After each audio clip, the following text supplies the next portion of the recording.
Шақырылмаған қонақты ұнатпаймын. Бүгін күні бойы кухнядан шықпадым, сонымен практикаға барып бүйтіп, в общем, қолым босамады, баламды далаға шығара алмадым.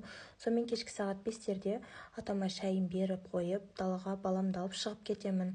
Сонымен далада екеуміз отырсақ, бір кісі келеді. Ол примерно туысқан ба, білмеймін, сондай бірдеңе, сәлем саламда үйге кірем ой. Үйде мен ойыншықтарды жинамай кеткен болатын.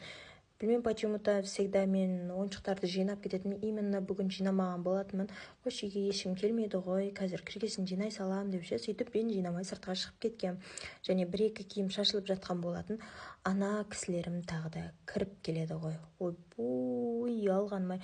Қасында бір қызы бар екен, мынау не деген салақ, ойбай деген шығар.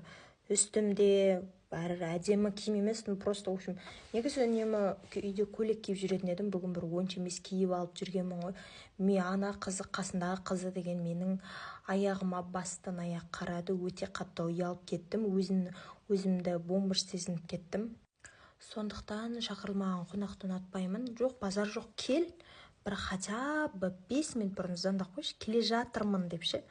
1 сағат звондасаң, вообще күшті болады, бар ғой ше.